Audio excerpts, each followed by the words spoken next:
an online video learning series from Living Resilience Deep Academy. Growing beyond our insane collective identity. A quote from Eckhart Tolle in 3 parts, 1 part for each of the 3 primary videos of this series. Part 1, recognizing the insanity of our global culture. It can be painful at first to suddenly wake up and realize that the collective you had identified with and worked for is actually insane.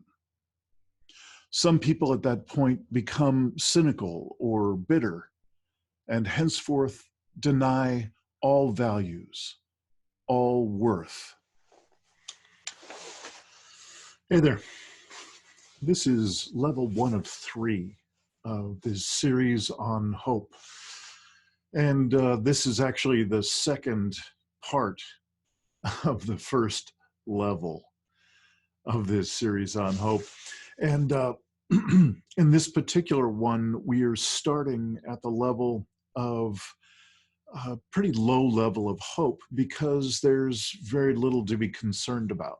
What I mean by that is that this is the level that's pursued by or populated by the entire denial community of particularly about climate change, but really any aspect of collapse of Earth and human systems.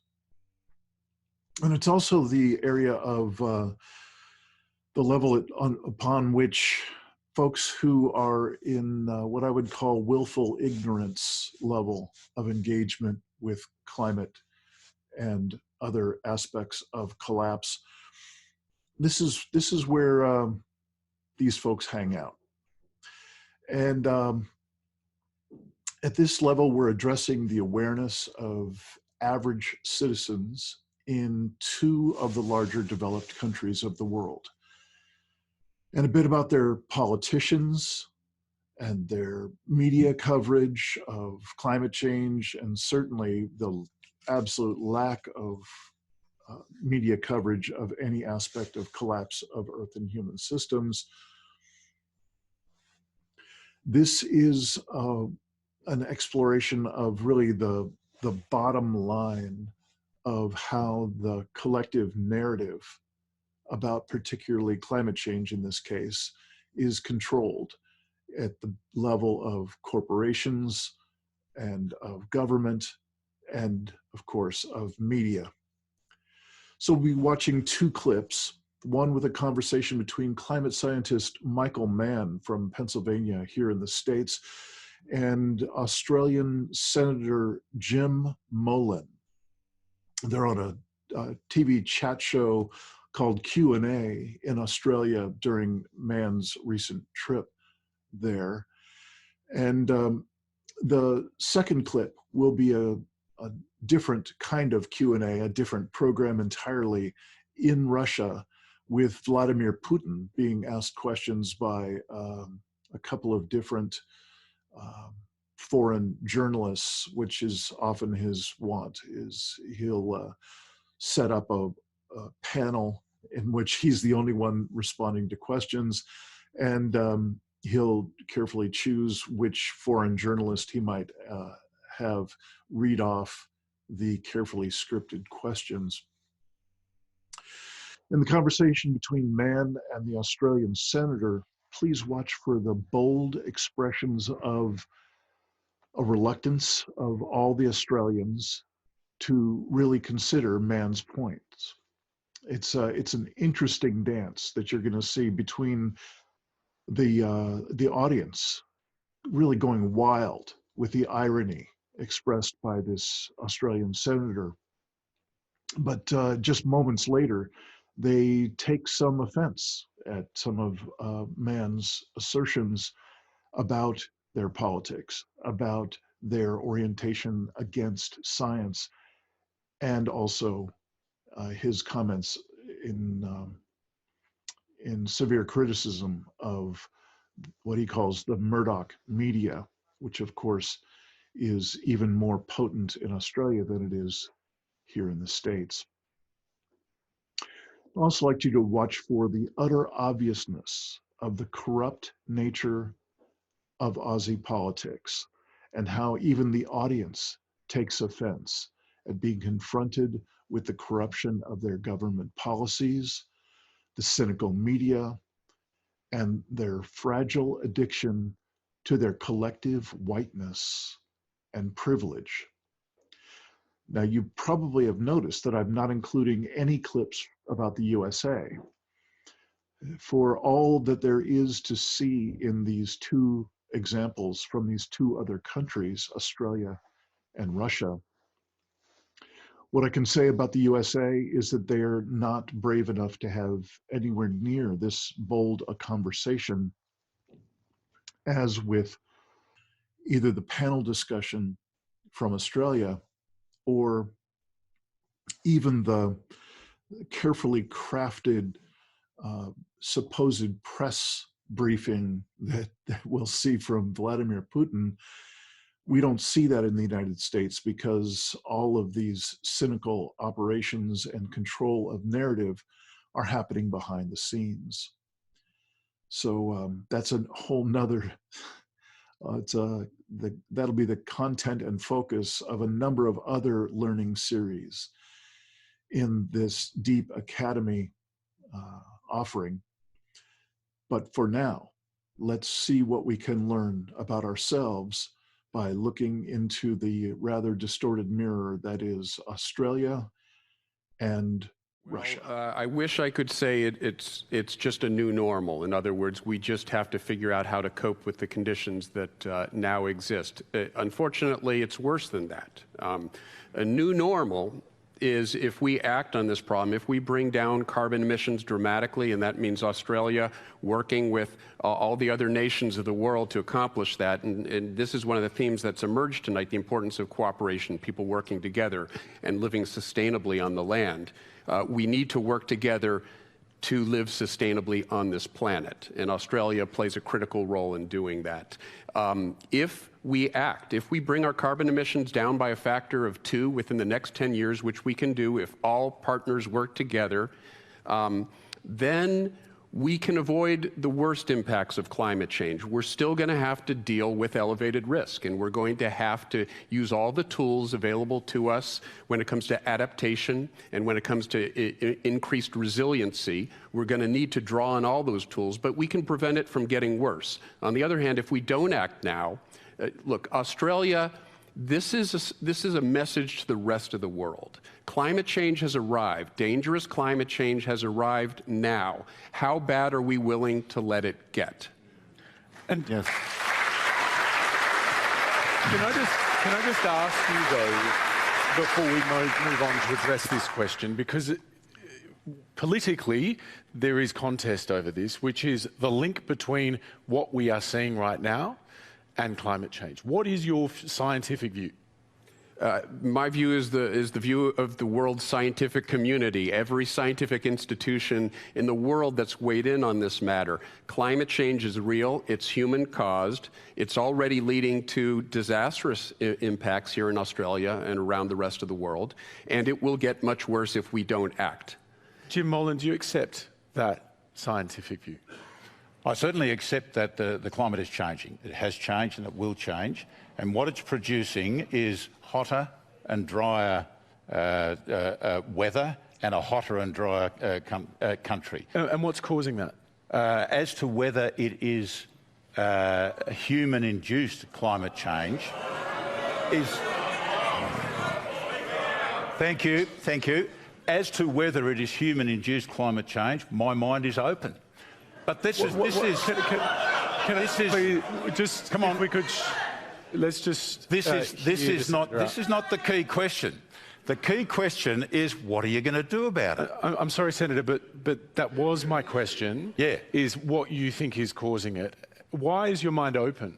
Because the Michael might say that the science is settled, and I very much respect scientific opinion, but every day across my desk comes enough information for me to say that there are other opinions. So what is that information? What's the actual information you have? I see so much that I'm a very practical man, Hamish. I'm going to get out there and do things which, see, the one thing that hang on, wait till I answer. What's the actual? The one thing that I agree with Hamish. No, what's the information? The one thing that I agree with Michael is that climate change and our policies in relation to climate change are designed to mitigate the risk. It's very difficult to mitigate the risk. You can go back and look for the last 100 years how or why it started. If we can't mitigate risk, then we've got to adapt. And that's the key to what we're doing. Senator, I'm sorry, but you haven't answered the question, which is, you said you get information across your desk every day, yes, which leads you to doubt or be open-minded about the science. Yes, I am open-minded. What is that information? It's a range of information which goes... It's a range of... Thank you. But sorry, could we just respectfully listen to this, yeah, Senator? I'm just trying to get to the bottom of this. What is the evidence that you are relying on? I'm not relying on evidence, Hamish. I am saying... You said it. You said it. You said it. But this is why my mind is open. I would love to be convinced one way or the other. But to be prudent, what the government is doing is it's got a climate an emissions reduction policy. And it is a good policy, and it will mitigate risk to the maximum that it can. And where risk cannot be mitigated, it will adapt. And that's what we've got to work on, is the adaptation. Yeah, no, come on now, mate. And he's an American. Now, you know, you should keep an open mind, but not so open that your brain falls out.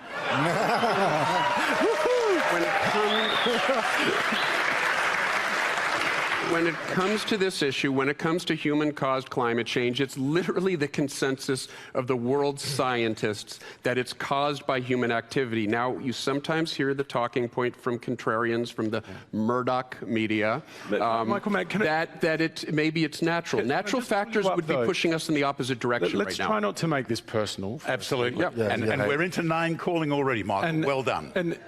Well, no, I didn't call you names. Raise the point about open-minded. But this is a democratically elected government. They went to the electorate with the policies that they have in place now, and they were voted for. And this government has been elected in multiple times. Clearly, there are a lot of Australians that are happy with the policy settings, that may agree, in fact, with Jim Molan's scepticism, open-mindedness about the science. Yeah. Are you saying to all of them that their brains have fallen out? No, what I'm saying is that, you know, being open-minded is a great thing. Skepticism is an important thing in science, but it has to be skepticism on both sides. It can't be one-sided skepticism where you're literally rejecting the overwhelming evidence based on the flimsiest of ideas that you can't even define. All right. So we've gotten a look at a little snapshot of how Australia handles this kind of conversation, of how they control this kind of narrative in their public media, even in their publicly viewed and attended chat shows, their politics, their corporate strategies. What I'd like you to do is please be sure to consult with and read and follow along as much as possible with the support document, the Word document that's included in this particular series. This is a good one, and I'm suggesting quite a few prompts that I hope you will find useful as you explore how you define hope, how you see hope present in various situations in your own family, your own neighborhood, your own business or organization, and certainly in our own country, in our own media, not to mention our government. There's plenty to learn, and I hope you will dive deep into the journaling prompts that are provided here. I'm also hoping that you will take some time to seriously consider the prompts that are specifically about Putin, but can easily be seen in some of the dynamics and the communication strategies of Donald Trump and the Republican Party, and for that matter, all of American politics. This is really, while it's quite obviously a Republican issue in terms of denial, American politics are rife with the same kind of narrative control as we see so poignantly represented in Putin's clips. You might want to take on watching this whole set of clips a second time as you dive deep into the writing prompts. You know, lastly, I can't help but repeat once again that it is great that you're doing this work, and I'm so happy that you are engaged in this, quite possibly your second or possibly third learning series here in Deep Academy. I'd also strongly recommend that you make a habit of doing this work with other people. This is doing this in a style of a book club or a study group is tremendously valuable. I think it's particularly difficult to process this on our own, especially when we're bumping up against the interface of how we create and where we create within our own systems, the whole notion of hope. You can't help but getting engaged at the level of emotions, feelings, some of the deep inner processing that we all will have to confront numerous times as we walk this path toward a fuller understanding of and way of engaging with a time of human-caused collapse of Earth and human systems. Зачарую, но я не разделяю общих восторгов по поводу выступления Греты Тунберг. Вы знаете, то, что молодые люди, подростки, обращают внимание на острые проблемы сегодняшнего дня, в том числе на проблемы экологии, это правильно и это очень хорошо, и их, безусловно, нужно поддержать. Но когда детей и подростков кто-то использует в своих интересах, это достойно только осуждения. Ведь никто Грете не объяснил, что современный мир сложен, многообразен, быстро развивается.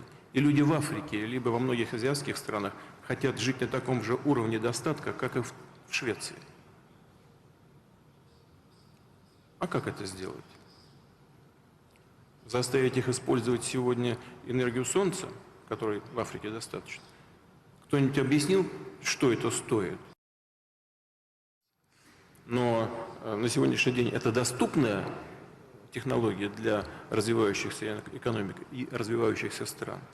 Малодоступная. Но люди хотят там жить так же, как в Швеции, и их не остановить. Пойдите, объясните им, что они должны еще прозябать в нищете лет 20-30, и их дети будут в нищете. И объясните им. В целом, конечно, мы не можем не поддержать тех идей, которые связаны с развитием возобновляемых источников энергии. Надо только исходить.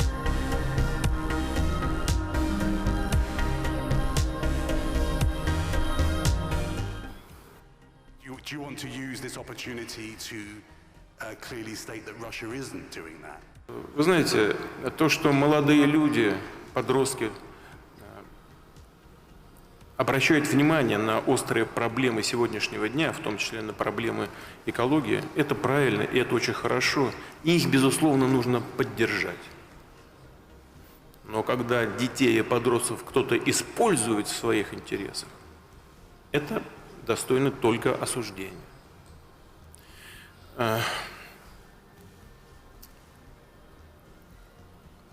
И я уверен, что Грета добрая девочка, и искренние очень.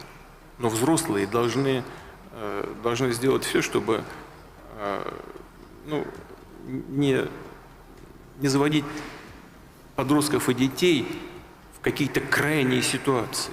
Должны оградить их от излишних эмоций, которые могут разрушать личность. Вот я о чем хочу сказать.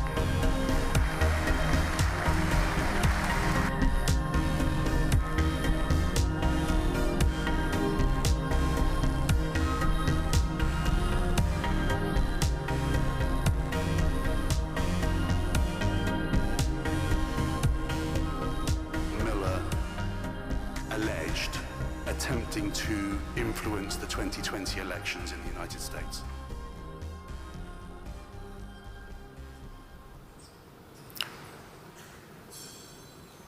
По секрету вам скажу, да, обязательно будем это делать. Чтобы вам окончательно развеселить вас там как следует. Только вы никому не говорите.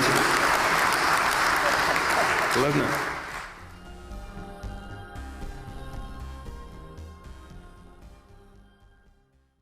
So you've made it through this level 1 of the Hope series.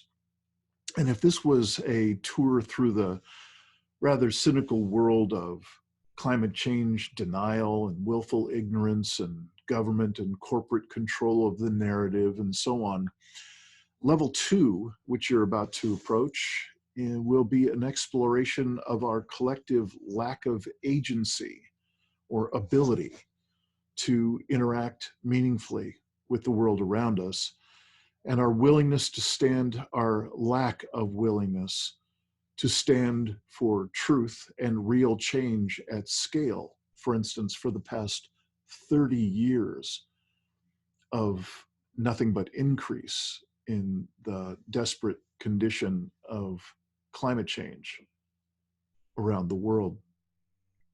It's interesting that we will be exploring this lack of agency and lack of ability to take a stand for the truth of what's going on and instigating real change at scale.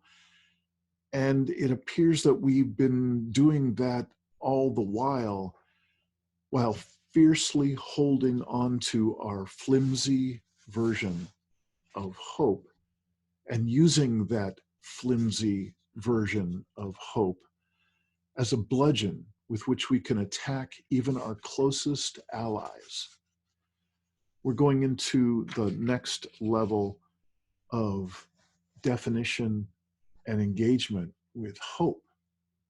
Quite extraordinary to hold the mirror up for ourselves, to get a clear view of how we can hold on so fiercely to this word and this notion of hope while doing absolutely nothing at the collective level to diminish the threat that we have created on this planet through climate change. Interesting conundrum. See you in level 2.